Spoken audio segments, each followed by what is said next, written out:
மாணவ கண்மணிகள் அனைவருக்கும் என் இனிய காலை வணக்கங்கள். மாணவ கண்மணிகள் அனைவரும் நலமாக உள்ளீர்களாம்? மாணவ கண்மணிகள் தங்களுடைய வழிபாட்டினை கூறிவிட்டீர்களாம்? நன்றி. நான் ஒரு நல்ல ஆசிரியர். நான் உங்களுக்கு தாயாகவும் தந்தையாகவும் இருந்த முறையான கல்வியை அன்புடன் போதிப்பேன். நான் ஒரு நல்ல ஆசிரியர்.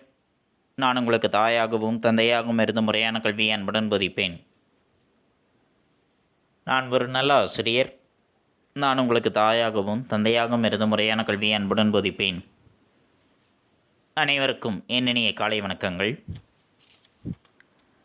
மாணவ கண்மணிகளை, நாம் நேற்று பார்த்த பாடப்பகுதியானது கல்வியில் சிறந்த பெண்கள் என்பதில் முதல் பகுதியை பற்றி பார்த்தோம். கையில் இருக்கக்கூடிய செல்வத்தை காட்டிலும் நிலைத்த புகழை உடைய கல்விதான் ஒருவனுக்கு வாழ்வின் இறுதி வரையிலும் கை கொடுக்கக்கூடியது. கல்வி பெறுவதுதான் பெண்களுக்கு அழகினை தரக்கூடியது. சங்க காலத்தில் உயர்ந்திருந்த பெண் கல்வி இடைக்காலத்தில் ஒடுங்கிப் போனது. மருத்துவர் முத்துலட்சுமி முதல் மலாலா வரை சாதனை பெண்கள் ஒவ்வொருவரினுடைய வரலாற்றிலும் ஒரு சோதனை காலமும் ஒரு வேதனை முகமும் இருக்கின்றது. தாய்நாடு, நதிகளுக்கு பெண்களின் பெயர், தாய்மொழி, சுழலுகின்ற புவிக்கும் தாயினுடைய பெயர் பூமி தாய் என்று அனைத்தையும் பெண்ணாக பார்த்து வணங்குகின்ற நாம் நம் வீட்டில் இருக்கக்கூடிய பெண்களை மதிக்கின்றோமா என்றால் இல்லை. அதே ஒரு பெண் கல்வி கற்று பெரிய பதவியில் உயர் பதவியில் வகிக்கும் பொழுது மரியாதை என்பது தானாக வந்து சேர்கின்றது. ஆக பெண்கள் சுயமாக சிந்திக்க துணையாக இருப்பதும் அவர்கள் சொந்த காலில் நிற்பதற்கு உதவி செய்வதும் கல்வி என்ற ஒன்றுதான். சங்க காலத்தில் ஔவையார், ஒக்கூர் மாசாத்தியார், ஆதிவந்தியார், வெண்ணிக்குயத்தியார், பொன்முடியார், அல்லூர் நன்முல்லையார், நக்கண்ணையார், காக்கை பாடினியார், வெள்ளி வீதியார், காவற்பெண்டு, நப்பசலையார் போன்ற பல பெண்பார் புலவர்கள் இருந்திருக்கின்றார்கள். பெண் உணர்வை பற்றி தன்னுடைய பாடலின் வாயிலாக தந்திருக்கின்றார்கள். அரசர்களுக்காக தூது சென்றவர்களும் அவர்களுடைய துயரை தீர்த்தவர்களுமாக இருந்திருக்கின்றார்கள். சமண மதமும் புத்த மதமும் வளர்ந்த காலத்தில் மாதவி மகள் மணிமேகலை கல்வி கற்ற பெண்ணாக இருந்தார்கள். பக்தி இயக்கம் வளர்ந்த காலத்தில் காரைக்கால் அம்மையார், ஆண்டாள் முதலிய பெண்கள் தன்னுடைய பாடல்களின் மூலமாக இறைவனுக்கு பாமாலை சூட்டியிருந்தார்கள். இப்படி பல பெண்கள் கல்வியால் கற்று உயர்ந்திருந்த காலகட்டத்தில் இடையில் புகுந்த ஒரு சில மூட பழக்கங்களினால் பெண்களை தாழ்வாக நினைத்தார்கள். அடியோடு சமத்துவத்தை வீழ்த்திவிட்டார்கள். அப்படிப்பட்ட சூழ்நிலையில் தமிழகத்தில் முதல் பெண் மருத்துவராக சாதனை படைத்தார்கள் முத்துலட்சுமி அம்மையார். பெண்ணினத்திற்காக பல சட்டங்களை கொண்டு வந்தவர்.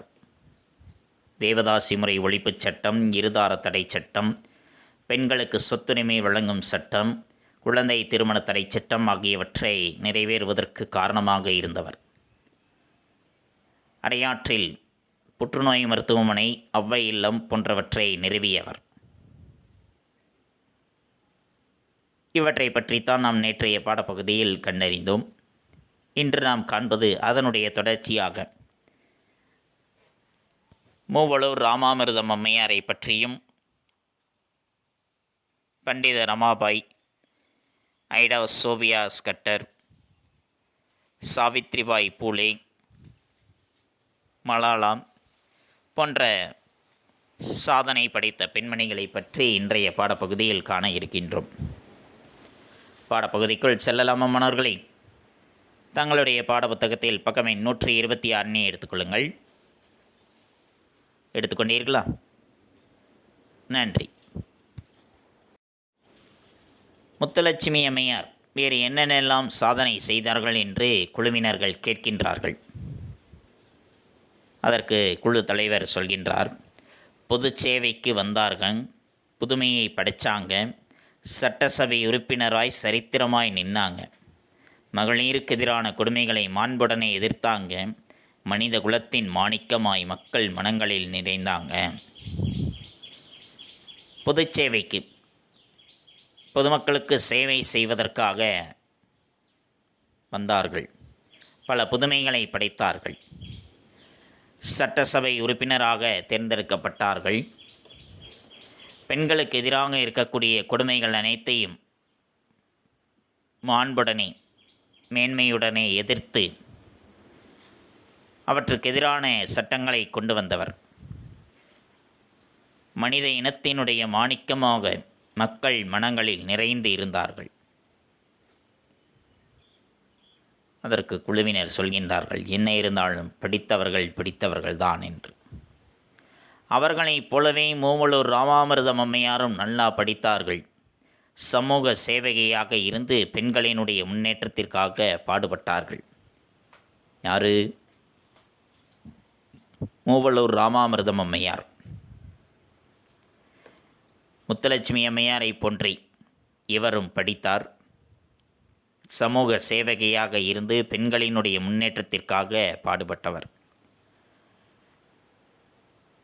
1883ஆம் ஆண்டு பிறந்தவர்தான் மூவலூர் ராமாமிர்தம் அம்மையார். தமிழகத்தினுடைய சமூக சீர்திருத்தவாதி, எழுத்தாளர், திராவிட இயக்க அரசியல் செயல்பாட்டாளர், தேவதாசி ஒழிப்புச் சட்டம் நிறைவேற துணை நின்றவர். சமூகத்தை சீர்திருத்துபவராகவும் எழுத்தாளராகவும் திராவிட இயக்கத்தினுடைய அரசியல் செயல்பாட்டாளராகவும் தன்னுடைய பங்கினை ஆற்றியவர். தேவதாசி முறை ஒழிப்புச் சட்டம் நிறைவேறுவதற்கு துணையாக நின்றவரும் இவர்தான். தமிழக அரசு 8ஆம் வகுப்பு வரை படித்த இளம் பெண்களுக்கான திருமண உதவித்தொகையை இவருடைய பெயரில்தான் வழங்கி வருகின்றது. தமிழக அரசானது 8ஆம் வகுப்பு வரை படித்திருக்கக்கூடிய இளம் பெண்களுக்கு அவர்களுடைய திருமணத்தின் பொழுது உதவித்தொகை வழங்கி வருகின்றது. அது இவருடைய பெயரில், மூவலூர் ராமாமிர்தம் அம்மையாரினுடைய பெயரில்தான் அந்த உதவித்தொகையை தமிழக அரசானது இன்று வரை வழங்கி வருகின்றது. இத்தகைய சேவைகள் செய்த மூவலூர் ராமாமிர்தம் அம்மையார் 1962ஆம் ஆண்டு இயற்கை எய்தினார். இவர்களைப் போன்றே இன்னும் வேறு யாரெல்லாம் பெண்களினுடைய முன்னேற்றத்திற்காக பாடுபட்டார்கள் என்று குழுவினர்கள் கேட்கின்றார்கள். அதற்கு குழு தலைவர், சொல்கின்றேன் கேளு தம்பி, முடியாது பெண்ணாளே என்கின்ற மாயையினை முடக்க எழுந்தவர் யாரு? முடியாது பெண்ணாளே என்கின்ற மாயையினை முடக்க எழுந்தவர் யாரு? தந்தை பெரியாறு. முடியாது பெண்ணாளே, பெண்களால் முடியாது என்று சொல்கின்ற அந்த மாயையினை, அந்த பொய்மையினை முடக்கிவதற்காக, அகற்றி எறிந்துவதற்காக எழுந்தவர் யார் என்றால் தந்தை பெரியார். விடியாது பெண்ணாளே என்கின்ற கேலியினை மிதித்து துவைத்தவர் யார்? நம்ம பாரதியார். விடியாது பெண்ணாளே, பெண்களினுடைய விடுதலை என்பது நிச்சயமாக இல்லை என்று சொல்ல அந்த கேலியினை மிதித்து துவைத்தவர் யார் என்றால் நம்ம பாரதியார். பெண்ணடிமை தீரும் வரை மண்ணடிமை தீருமோவென இடிமுழக்கம் செய்தவர் யார்? பாரதிதாசனார். பெண் அடிமை என்பது, பெண்களை அடிமைப்படுத்துவது எப்பொழுது தீருமோ அதுவரைக்கும் மண்ணை அடிமைப்படுத்துவது, மண் அடிமை என்பது இருந்துதான் ஆகும். நாம் மற்றவர்களிடம் அடிமைப்பட்டு கிடந்துதான் இருப்போம் என்று சொன்னவர் யார் என்றால் பாரதிதாசனார். உடனே அதனை கேட்டு குழுவினர்கள் சொல்கின்றார்கள், இவ்வளவு செய்தியை கேட்ட நம்முடைய அரசாங்கம் பெண்களினுடைய கல்விக்காக என்னென்ன செய்தது அதனை நாங்கள் கேட்க மறந்துவிட்டோம். இவ்வளவு செய்தியை நாங்கள் கேட்டுவிட்டோம். பெண்களினுடைய கல்விக்காக நம்முடைய அரசாங்கம் என்ன செய்தது அதனை நாங்கள் கேட்க மறந்துவிட்டோமே அண்ணே என்று குழுவினர்கள் கேட்கின்றார்கள். பெண்களினுடைய கல்விக்காக அரசாங்கம் என்னென்ன நடவடிக்கைகள் செய்தது என்பதை பார்ப்போம். குழு தலைவர் சொல்கின்றார், பெண் கல்வி மேம்பாட்டிற்கு தற்போதைய அரசு மட்டுமில்லை, ஆங்கில அரசே சட்டங்கள் போட்டது தம்பி. பெண்களினுடைய மேம்பாட்டிற்காக, அவர்களுடைய முன்னேற்றத்திற்காக தற்பொழுது இருக்கக்கூடிய நம்முடைய இந்திய அரசாங்கம் மட்டுமல்ல, ஆங்கில அரசே பல சட்டங்களை போட்டிருக்கின்றார்கள். ஆங்கிலேயர்கள் நம்மை ஆளும் பொழுதே பெண்களினுடைய கல்விக்காக பல சட்டங்களை அரசு இயற்றியிருக்கின்றது. குழுவினர்கள் கேட்கின்றார்கள், என்னன்னே சொல்கிறீங்க, நம்ப முடியல, ஆங்கில அரசு சட்டம் போட்டதா, புரியும்படி சொல்லுங்க. என்னென்ன சொல்கிறீங்க? ஆங்கில அரசாங்கம் சட்டம் போட்டுதான். ஆங்கிலேயர்கள் நம்மை அடிமைப்படுத்தி தானே வைத்திருந்தார்கள். அவர்கள் எந்த சட்டம் போட்டார்கள்? எனக்கு ஒன்றுமே புரியவில்லை, சற்று புரியும்படி சொல்லுங்கள் என்று கேட்கின்றார்கள். அதற்கு குழு தலைவர் சொல்கின்றார், தம்பி, 1882 ஹண்டர் குழு முதலில் பெண் கல்விக்கு பரிந்துரை செய்தது. அந்த அறிக்கையின்படி மராட்டிய மாநிலத்தில் ஜோதிராவ் பூலே, சாவித்ரிபாய் பூலே இணையர் முதலாக பெண்களுக்கான பள்ளியை தொடங்கினார்கள். 1882 ஹண்டர் குழு, ஹண்டர் என்பவரினுடைய தலைமையில் ஒரு குழுவை அமைத்தது அரசாங்கம். அந்த குழுவானது முதலில் பெண் கல்விக்கு பரிந்துரை செய்தார்கள். பெண்களுக்கு கல்வியறிவு வேண்டும், பெண்களுக்கு கல்வியறிவு வேண்டும் என்று முதலில் பரிந்துரை செய்தார்கள். அந்த அறிக்கையின்படி மராட்டிய மாநிலத்தில் ஜோதிராவ் பூலே, சாவித்ரிபாய் பூலே என்ற இணையர்கள் முதலாக பெண்களுக்கான பள்ளியை தொடங்கினார்கள். சாவித்ரிபாய் பூலே 1831 பிறந்தவர். 1848 பெண்களுக்கென தொடங்கப்பட்ட பள்ளியில் ஆசிரியராக பணியாற்றியவர். இவர்தான் நம்முடைய இந்திய நாட்டினுடைய முதல் பெண் ஆசிரியராக கருதப்படுகின்றார். யார்? சாவித்ரிபாய் பூலே என்பவர். இவர் 1897 இயற்கை எய்தினார். குழுவினர்கள் கேட்கின்றார்கள், இது நமக்கு ஒரு புதிய செய்தியாக இருக்கின்றதே அப்படின்னு கேட்கின்றார்கள். அதற்கு குழு தலைவர் சொல்கின்றார், அதன் பிறகு பெண்கள் கல்வி பயில பல உயர்கல்வி நிறுவனங்களை அரசு உருவாக்கியது. பெண்கள் கல்வி கற்பதற்காக பல உயர்கல்வி நிறுவனங்களை அரசு உருவாக்கியது. ஆங்கில அரசு பற்றி சொன்னீர்கள், சரி. விடுதலைக்கு பிறகு நம்முடைய மத்திய மாநில அரசுகள் பெண் கல்விக்காக என்னென்ன செய்தார்கள்? ஆங்கில அரசாங்கம் முதலில் பெண் கல்விக்கு பரிந்துரை செய்தது, அது சரி. விடுதலைக்கு பிறகு, நம்முடைய நாட்டினுடைய விடுதலைக்கு பிறகு நம்முடைய மத்திய அரசு, மாநில அரசு பெண் கல்விக்காக என்னென்ன திட்டங்களை கொண்டு வந்தார்கள், அவற்றை பற்றி கூறுங்கள் என்று சொல்கின்றார்கள். நம்முடைய மத்திய அரசும் மாநில அரசும் பெண் கல்விக்காக என்னென்ன சீர்திருத்தங்கள் செய்தார்கள் என்பதையும் காண்போம். அதை சொல்லாமல் விடுவேனா தம்பி? கற்க வேண்டும் பெண்கள் என்று முழங்கியது அரசாங்கம். கற்பதனாலேயே நம் நாட்டின் நிலையோங்கும். பெண்கள் பள்ளிக்கூடங்கள் திறந்தார்கள், பெண்களும் கல்வி கற்று உயர்ந்தார்கள். பெண்கள் கல்வி கற்றே ஆக வேண்டும் என்று நம்முடைய அரசாங்கம் முழங்கியது. பல முழக்கங்களை வெளியிட்டார்கள். பெண்கள் கல்வியறிவு பெற வேண்டும், பெண்கள்தான் நாட்டின் கண்கள் என்று பல முழக்கங்களை எழுப்பியது. கல்வி கற்பதனால்தான், பெண்கள் கல்வி கற்பதனால்தான் நம்முடைய நாட்டினுடைய நிலையானது உயரும் என்றும் கருதினார்கள். அவர்கள் கல்வி கற்பதற்காகவே பெண்கள் பள்ளிக்கூடங்கள் என்பதை திறந்தார்கள். பெண்களும் கல்வி கற்று உயர்ந்தார்கள். பண்டித ரமாபாய் அவர்கள், இவர் ஒரு சமூக தன்னார்வலர். தடைகளை மீறி கல்வி கற்று பண்டிதராகியவர். பெண்களினுடைய உயர்வுக்கு துணை நின்றவர். அவரைப் போலவே ஐடா சோபியாஸ் கட்டர் என்பவர். பெண்கள் மருத்துவராவதை மருத்துவ உலகமே விரும்பாத காலகட்டத்தில் தமிழகத்திற்கு வந்து மருத்துவராகி வேலூரில் இலவச மருத்துவம் அளித்தவர் ஐடா சோபியாஸ் கட்டர் என்பவர். நம்முடைய தமிழக அரசு பல நல்ல திட்டங்களை பெண்களுக்கு தந்திருக்கின்றது அண்ணே என்று குழுவினர்கள் சொல்கின்றார்கள். ஆமாம், அரசு திட்டங்கள் மட்டுமல்ல, தனிமனித பங்களிப்பும் அதில் இருக்கின்றது தம்பி என்று சொல்கின்றார்.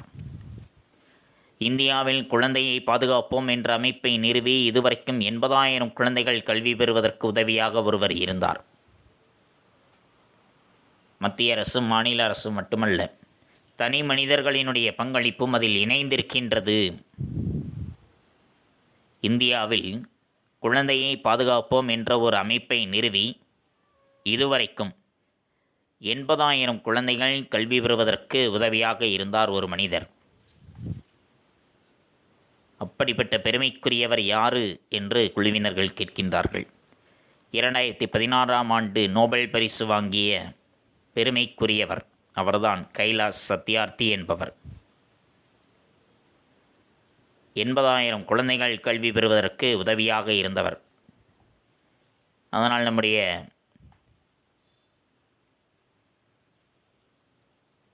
உலக நாடுகள் ஒன்றிணைந்து அவருடைய சேவையை பாராட்டி 2014ஆம் ஆண்டு அமைதிக்கான நோபல் பரிசு அவருக்கு வழங்கப்பட்டது.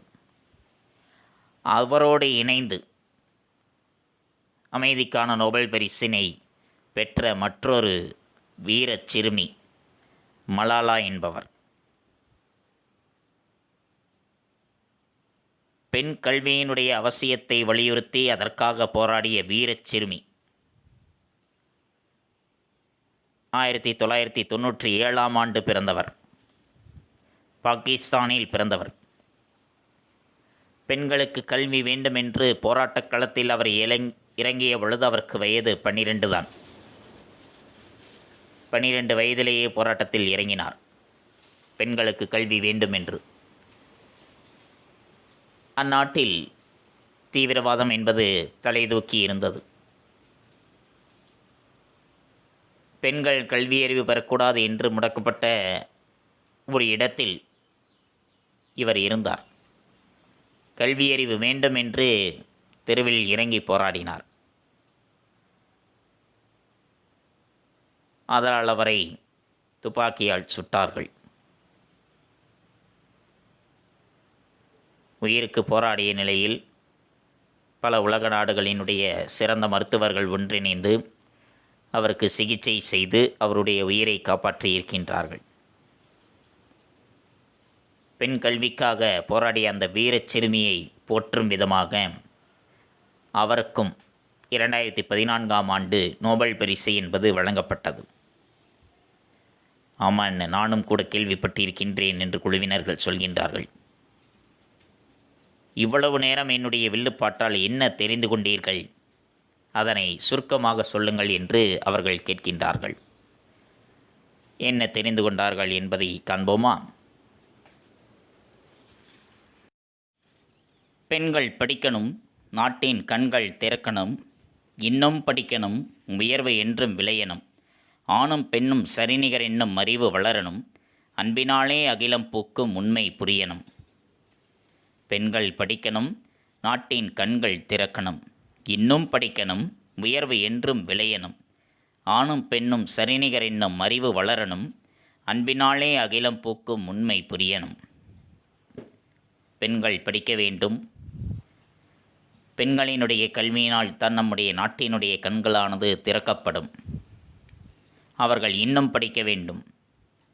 அதனால் உயர்வு அவர்களுக்கு என்றுமே விளைய வேண்டும். ஆணும் பெண்ணும் சரிசமம் என்ற அறிவானது வளர வேண்டும். அன்பு என்ற ஒன்றினால்தான் இந்த அகிலமானது, இந்த உலகமானது பூக்கும். அந்த உண்மையானது அனைவருக்கும் புரிய வேண்டும் என்று குழுவினர்கள் சொல்கின்றார்கள். பரவாயில்லை, நல்லாவே புரிஞ்சுக்கிட்ட தம்பி. இத்தனை போராட்டங்களுக்கு பிறகுதான் இன்று பெண்கள் அதிகமாக கல்வி கற்க வராங்க. உயர்கல்வி கற்று எல்லா துறைகளிலும் பணியாற்றி திறமையாக செயல்படுறாங்க. பல போராட்டங்களுக்கு பிறகுதான் இன்று பெண்கள் அதிகமாக கல்வி கற்பதற்காக வருகின்றார்கள். பல உயர்கல்விகளை கற்று எல்லா துறைகளிலும் பணியாற்றி திறமையாக செயல்படுகின்றார்கள். அடடை, இது எவ்வளவு பெரிய செய்தி! என்னண்ணே, நீங்கள் சொன்னதை கேட்டுக்கிட்டே இருந்ததால் நேரம் போனதே தெரியலை. சரி, அப்படின்னா மங்களம் பாடிடுவோம். வாழியவே பெண்மை வாழியவே, வளமான பெண் கல்வி வாழியவே, சமத்துவம் வாழியவே, புவி வளம் பெறவே, புதிய உலகம் நலம் பெறவே. பெண்மை வாழிய வேண்டும், வளமான பெண் கல்வியானது வாழ வேண்டும், சமத்துவம் எங்கும் ஓங்கி இருக்க வேண்டும். இந்த பூமியானது வளம் பெறுவதற்கும் புதிய உலகம் நலம் பெறுவதற்கும் பெண்கள் கல்வி கற்க வேண்டும். பெண் கல்வி ஊக்குவிப்பு திட்டங்கள். ஈவேரா நாகம்மை இலவச கல்வி உதவி திட்டம் பட்ட மேற்படிப்பிற்குரியது. பட்ட மேற்படிப்பு படிப்பவர்களுக்கு ஈவேரா நாகம்மை இலவச கல்வி உதவி திட்டமானது உதவுகின்றது. பெண்களுக்கு சிவகாமி அம்மையார் கல்வி உதவி திட்டம் கல்வி, திருமண உதவித்தொகை ஆகியவற்றுடன் தொடர்புடையது. தனித்தமிழில் சிறந்த நீலாம்பிகை அம்மையார். மறைமலையடிகளானின் மகள்தான் நீலாம்பிகை அம்மையார். தந்தையைப் போலவே தனித்தமிழ் பற்றுடையவர். இவரது தனித்தமிழ் கட்டுரை, வடசொல் தமிழ் அகரவரிசை, முப்பெண்மணிகள் வரலாறு, பட்டினத்தார் பாராட்டிய மூவர் ஆகிய நூல்கள் தனித்தமிழில் எழுத விரும்புவோருக்கு மிகவும் பயனுள்ளதாக விளங்குகின்றன. கோத்தாரி கல்விக்குழு. 1964ஆம் ஆண்டு கோத்தாரி கல்விக்குழு தன் பரிந்துரையில் அனைத்து நிலையிலும் மகளிர் கல்வியை வலியுறுத்தியது. சாரதா சட்டம். பெண் முன்னேற்றத்தின் தடைக்கல்லாய் இருப்பது குழந்தை திருமணம். எனவே அதை தடுக்க 1929ஆம் ஆண்டு சாரதா சட்டம் கொண்டுவரப்பட்டது. த. ராஜேஸ்வரி அம்மையார். தமிழ், இலக்கியம், அறிவியல் ஆகிய துறைகளிலும் சிறந்து விளங்கியவர். திருமந்திரம், தொல்காப்பியம், கைவல்யம் போன்ற நூல்களில் உள்ள அறிவியல் உண்மைகள் குறித்து சொற்பொழிவாற்றியுள்ளார். ராணிமேரி கல்லூரியில் அறிவியல் பேராசிரியராக பணியாற்றினார். சூரியன், பரமாணு புராணம் போன்ற அறிவியல் நூல்களை இவர் எழுதியிருக்கின்றார். மாணவ கண்மணிகளே, கல்வியில் சிறந்த பெண்களை பற்றி நாம் கண்டறிந்தோம். அவர்களைப் போன்றே நாமும் உயர்கல்வி கற்று சிறந்தவர்களாக, பல துறைகளில் சாதனை படைப்பவர்களாக நாமும் வாழ வேண்டும். கல்வியை கற்போம், சாதனையாளராக சாதனை படைப்போம். நன்றி. மாணவ கண்மணிகளே, அடுத்து நாம் காண்பது வீட்டுப்பாடம். இன்றைய பெண் கல்வி என்னும் தலைப்பில் வில்லுப்பாட்டு வடிவில் பாடல் எழுதுக. தந்தனத்துவம் என்று சொல்லியே வில்லினில் பாட வந்தருள் வாய்க்காலை மகளே, சங்ககால பெண்டீர் படித்திருக்க சமுதாயம் சிறந்திருந்ததை. ஆமா அன்னை, சமுதாயம் சிறந்திருந்ததை. இடையில் வந்த மூட நம்பிக்கையால் பெண்கள் இல்லத்திலே அடைபட்டு நிற்கின்றனரே. கற்பதே பாவம் என்னும் கால்கட்டு போட்டு வைத்தனரே. பிள்ளை பெற்றெடுக்கும் எந்திரமாய் பெண்ணை சமையலறையில் அடைத்து விட்டனரே. ஆமா, அடைத்து விட்டனரே.